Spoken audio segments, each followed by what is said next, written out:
பண்றதே கிடையாது. மகனுக்கு நம்ம என்னைக்காவது உட்கார வச்சு மகன்கிட்ட மனம் விட்டு பேசிட்டு இருக்கிறோமா?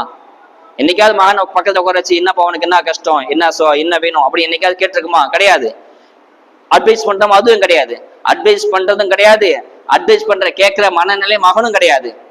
மொக்க போறாரு அப்பா அப்படின்னுவாங்க. உலகம் அப்படி மாறி போச்சு. நபிமார் உட்பட ஏன் சஹாபாக்கள் அட்வைஸ் பண்ணாங்க, சஹாபாக்கள் தன் மகன் அட்வைஸ் பண்றாங்க.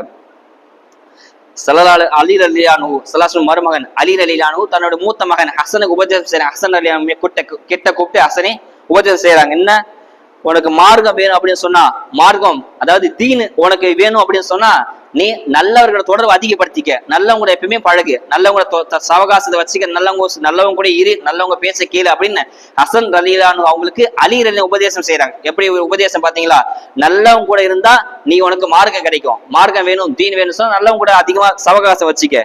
ரெண்டாவது உபதேசம் செய்யறாங்க இஹ்லாஸ். இஹ்லாஸ் சொல்றாங்க இல்லையா, மன தூய்மை அப்படின்னு என்ன தெரியுமா? அலி ரலியல்லாஹு கொஸ்டின் கேட்டு ஆன்சர் அவங்களே சொல்றாங்க, நீ பாவம் செய்யாம இருக்கணும், அப்பதான் உனக்கு இஹ்லாஸ் என்பது உனக்கு கிடைக்கும் அப்படின்னு உபதேசம் செய்யறாங்க. மூணாவது சொல்றாங்க, மக்களுக்கு நீ உபதேசம் செய்யற இல்லையா, மக்களுக்கு ஏதாவது நீ சொல்ற அப்படின்னு சொன்னா அதை முதல்ல நீ உன் வாழ்க்கையில முதல்ல கடைபிடி, அதுக்கப்புறம் நீ உபதேசம் செய். நீ செய்யறது ஒண்ணு சொல்றது ஒண்ணா இருக்க கூடாது. நீ மக்களுக்கு என்ன சொல்றியோ அது முதல்ல செய், உன் வாழ்க்கையில் நடைமுறைப்படுத்து, அதுதான் ஆக சிறந்தது என்பதாக அலி ரலியல்லாஹு அன்ஹு தம் மகனை உபதேசம் செய்யறாங்க. இன்னும் சொல்றாங்க, நாலாவதா சொல்றாங்க, உன்னுடைய